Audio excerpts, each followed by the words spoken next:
আসসালামু আলাইকুম বন্ধুরা, আজকে দেখাবো কিভাবে খরগোশের মাংস রান্না করতে হয়। তাই চলুন চলে যাই প্রসেসে কিভাবে রান্না করতে হবে। প্রথমে দিয়ে দিচ্ছি 1 চামচ মরিচের গুঁড়া,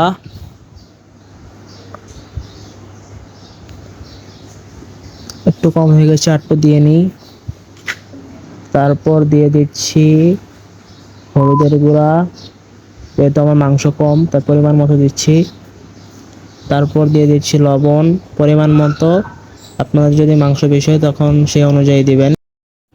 তো এখন একটু সরিষার তেল দিয়ে মাখিয়ে নিচ্ছি, কারণ যেহেতু খরগোশের মাংস একটু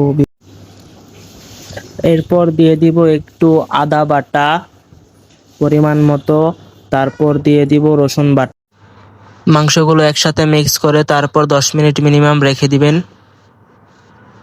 রেখে দেওয়ার পর রান্নাঘরে চলে যাবেন, যাওয়ার পরে এই তেজপাতা দিয়ে দিবেন।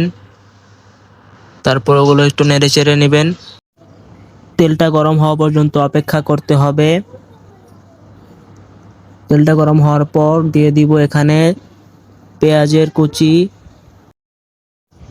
এরপর মশলার জন্য একটু কষাতে হবে। আগে মশলাগুলো দিয়ে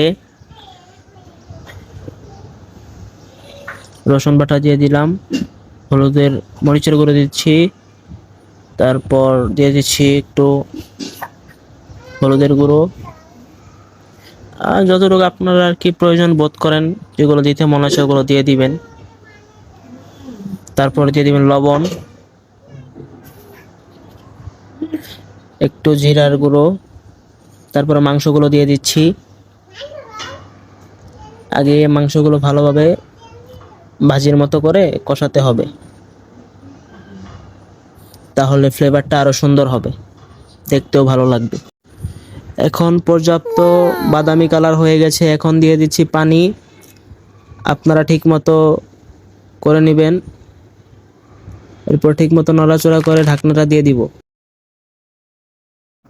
আমি আসলে ভাবতেও পারিনি এত সুন্দর কালার হবে, তো সেই জন্য তো আমি একটা হাততালি ডিজার্ভ অবশ্যই করি। ধন্যবাদ। অন্যরকম ভিডিও পেতে আমার এই চ্যানেলকে আপনারা অবশ্যই সাবস্ক্রাইব করবেন। আসসালামু আলাইকুম।